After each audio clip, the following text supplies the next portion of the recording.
Однажды жена моделиста выбросила все его модели из окна, причем не коробки с несобранными наборами, а уже готовые модели, на которые человек потратил десятки, а возможно и сотни часов. Но, к счастью, дело происходило в частном доме, и окно было на первом этаже, и поэтому техника пережила этот незапланированный десант относительно нормально. Но и ситуация сама по себе прекрасна. Поссорилась с мужем и сразу поняла, куда нужно бить. Не по телевизору и не по машине, и даже не по любимой кружке, а по моделям. Это далеко не единственная подобная история. За годы существования канала мне много раз писали мужчины, которые буквально пытаются совмещать семейную жизнь и моделизм. Кто-то тайком покупает наборы за наличные, кто-то прячет коробки в багажнике, ну а кто-то договаривается с продавцом, чтобы модель называли не моделью, а расходным материалом. Ну а кто-то перед входом домой снимает ценник, чтобы жена случайно не увидела, сколько стоит очередная коробка с маленьким пластиковым танком. И сегодня мы поговорим о том, почему обычное хобби иногда превращается в семейный триллер. Почему некоторые женщины воспринимают модель почти как любовницу. Почему мужчины скрывают покупки и кто на самом деле виноват, когда квартира постепенно превращается в филиал магазина сборных моделей. И обязательно досмотрите это видео до конца, потому что проблема здесь, скорее всего, даже не в моделизме, а иногда даже и не в женщине. И начну я с истории, которая периодически повторяется в разных вариантах. Я девушка-моделист, и поэтому мне постоянно пишут мужчины, особенно по совершенно обычным вопросам. Какую модель выбрать, какой купить аэрограф, чем развести краску, как сделать грязь, какой компрессор подойдет новичку, или же почему лак внезапно побелел. И тут нет никакой романтики. Только краска, пластик, растворитель, обсуждение того, насколько исторически достоверно производитель сделал катки для определенного танка. Но иногда переписку замечает женщина или девушка этого мужчины. Она видит женскую фотографию на аватарке, открывает сообщение и дальше, видимо, уже не особенно вчитывается. Ну и после этого мне могут написать что-нибудь в этом духе: «Зачем вы общаетесь с моим мужем?» Или же сразу перейти к более серьезным обвинениям, будто я собираюсь увести мужчину из семьи при помощи обсуждения аэрографа или же немецкой бронетехники. Очень коварный план. И сначала я советую ему сопла на 0,3 мм, потом рассказываю, как правильно наносить грунт, а через неделю он уже собирает вещи и уходит ко мне вместе со своим компрессором. Но самое смешное, что в переписке обычно невозможно найти ничего даже отдаленно подозрительного. Там сообщения вроде таких: «Пожалуйста, подскажите, какой цвет лучше взять для советской техники?» И я отвечаю: «Добавить немножко желтого в базовый зеленый оттенок, который вы выбрали». И все, на этом семья разрушена. Конечно, ревность может возникнуть у любого человека, но если женская аватарка в списке сообщений автоматически вызывает обыск телефона и скандал, то проблема явно находится намного глубже, чем в собранных моделях. Хотя моделистам тоже не стоит изображать из себя абсолютно невинных жертв. Иногда мужчина говорит жене, что просто спросил совета по покраске, а сам пишет моделистке уже 3-й час подряд и рассказывает о семейной жизни, и жалуется на супругу, и зачем-то отправляет фотографии своего рабочего стола в 2 часа ночи. И в этом случае жена раздражается уже не из-за модели Т-34, поэтому все зависит от конкретной ситуации. Но вот случай с моделями, вылетевшими из окна, все равно остается моим любимым.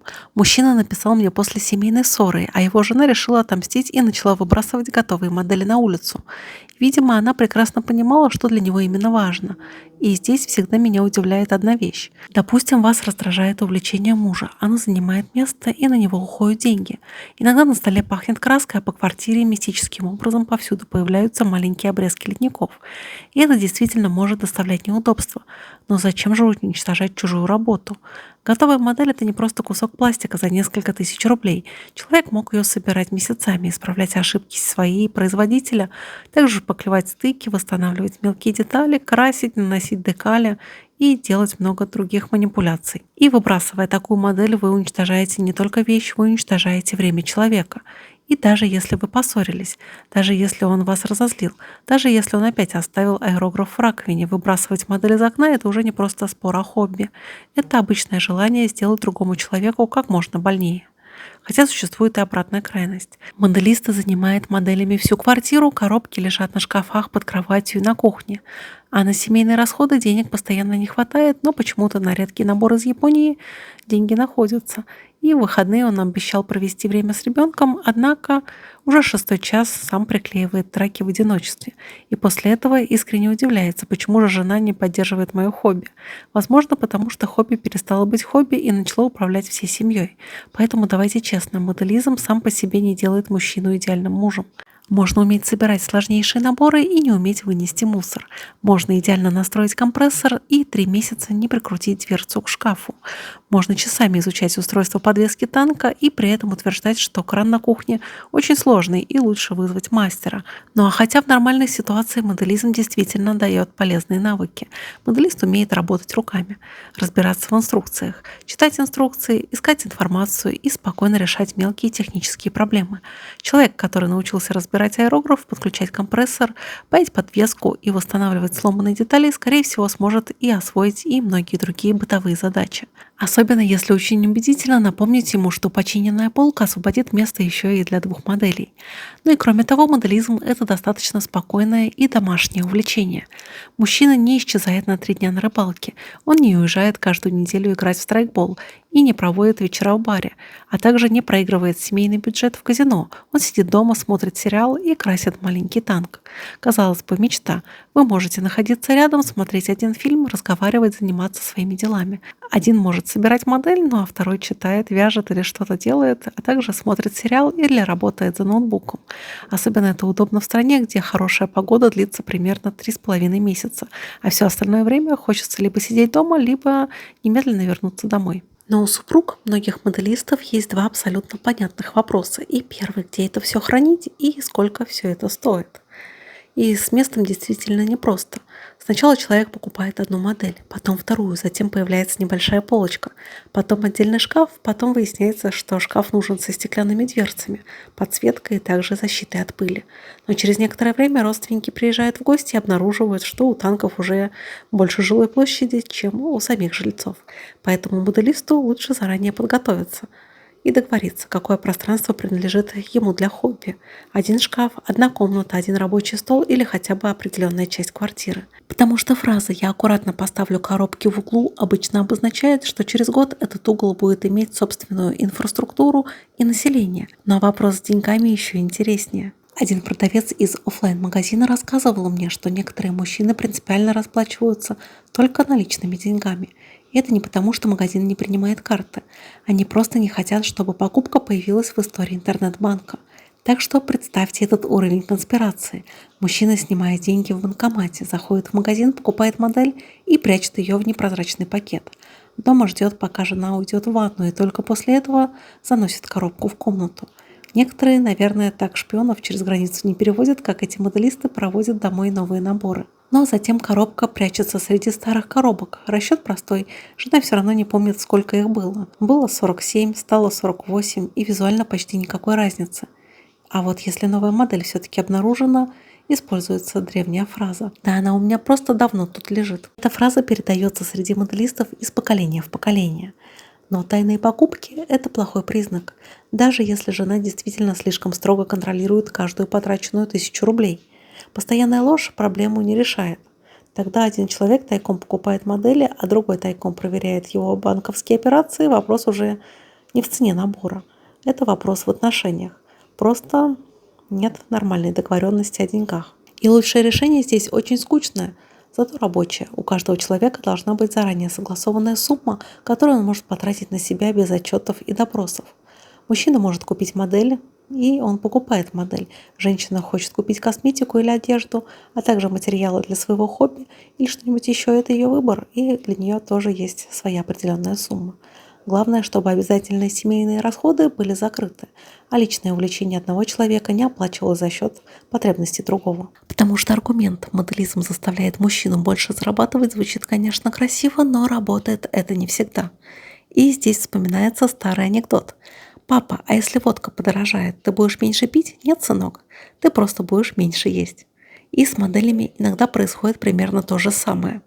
Набор подорожал, и не значит, что моделист от него откажется.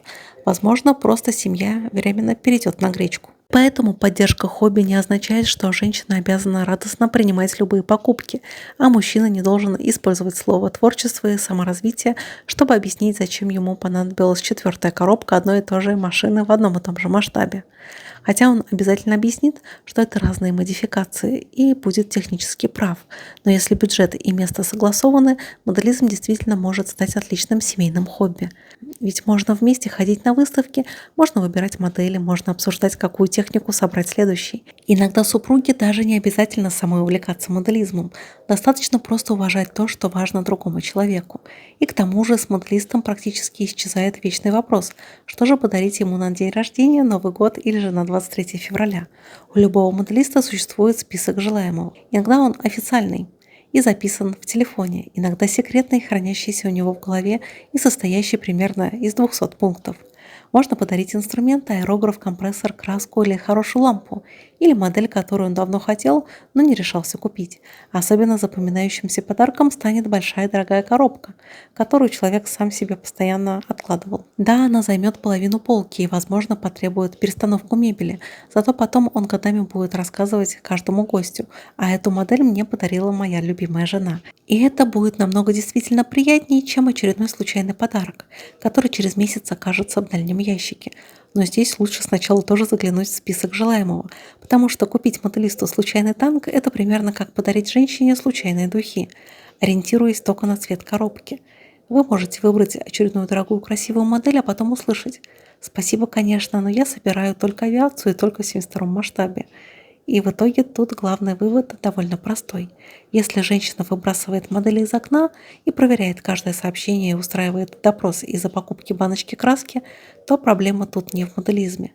Если муж скрывает расходы и занимает коробками всю квартиру, а также игнорирует семью и считает, что слово «хобби» освобождает его от любых обязанностей, то проблема тоже не в моделизме. Проблема в том, что два человека не смогли договориться. Нормальные отношения не должны превращаться в игру, где один человек постоянно что-то запрещает, а второй постоянно что-то прячет. У моделиста должно быть время, место и деньги на свое увлечение. Но и у его семьи тоже должно быть время, место и деньги, которые моделизм не поглощает. Иногда маленькие пластиковые танки никому не мешают, они спокойно стоят на полке.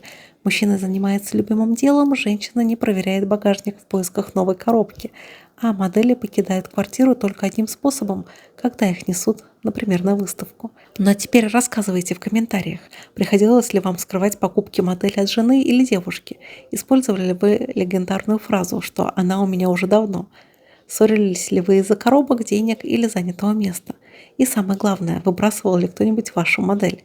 Только честно.